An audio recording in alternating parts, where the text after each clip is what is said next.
प्रभु यीशु हमें शांति से अलग ले जाकर हमें चंगा करना चाहते हैं।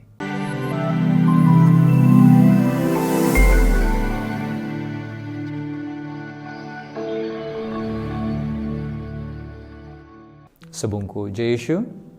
ख्रिस्त में प्रिय भाइयों और बहनों, आज का सुसमाचार पाठ संत मरकुस के अनुसार अध्याय 7 पद संख्या 31 से 37 उस व्यक्ति की कहानी बताता है जो बहरा था और उसे बोलने में कठिनाई होती थी।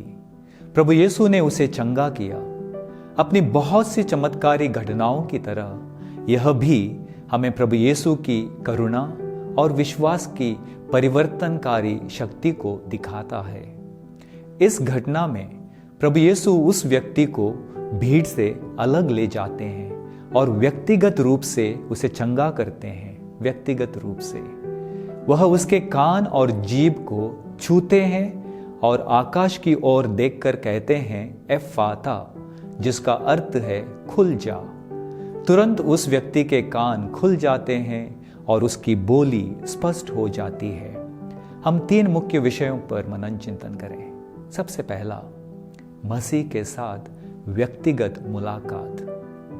प्रभु यीशु उस व्यक्ति को दूर से या किसी बड़े चमत्कार के रूप में नहीं चंगाई देते हैं। इसके बजाय वह उसे भीड़ से अलग ले जाकर व्यक्तिगत संबंध स्थापित करते हैं। यह दर्शाता है कि ईश्वर हम में से प्रत्येक की व्यक्तिगत रूप से परवाह करते हैं और हमारी कठिनाइयों में हमें वही मिलते हैं जहां हम होते हैं। हमारे जीवन में भी प्रभु यीशु हमारे साथ व्यक्तिगत संबंध चाहते हैं और हमारी जरूरतों में हमें छूकर चंगा करते हैं। दूसरा विषय, विश्वास जो हमें खोलता है। शारीरिक चंगाई एक गहरे आध्यात्मिक संदेश को दर्शाती है। एफ्फाता शब्द को आध्यात्मिक खुलापन के लिए निमंत्रण के रूप में देखा जा सकता है।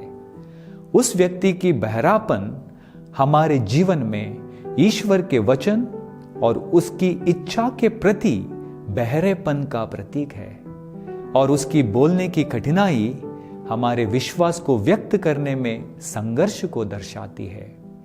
प्रभु यीशु हमें अपने कान और दिल को अपने वचनों के लिए खोलने का आह्वान करते हैं। तीसरा विषय, पूर्णता की बहाली। जब वह व्यक्ति चंगा होता है तो उसके कान और जीभ दोनों ठीक हो जाते हैं। यह मानव जीवन के पूर्ण संबंधों की बहाली का प्रतीक है।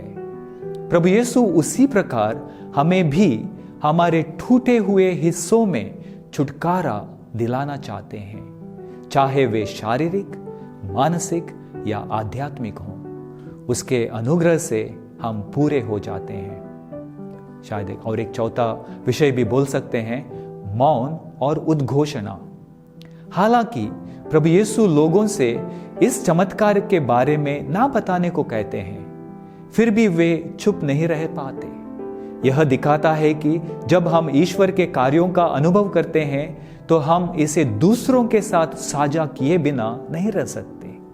जब हम ईश्वर के प्रेम का अनुभव करते हैं तो हम भी उनकी भलाई को संसार के सामने घोषित करने के लिए बुलाए जाते हैं।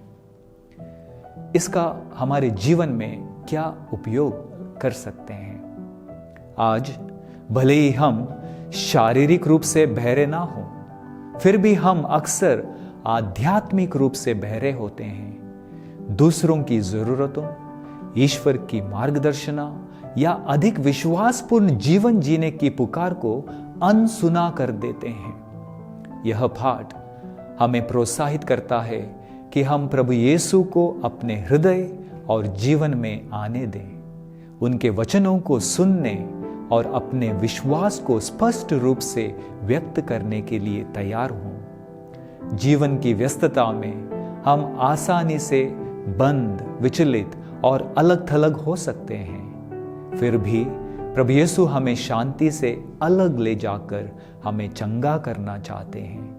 हमें अपने हृदय को खोलने का निमंत्रण दिया गया है, ईश्वर के अनुग्रह के लिए, उनकी आवाज को सुनने के लिए और उनके प्रेम और दया के संदेश को संसार के साथ साझा करने के लिए। आमीन।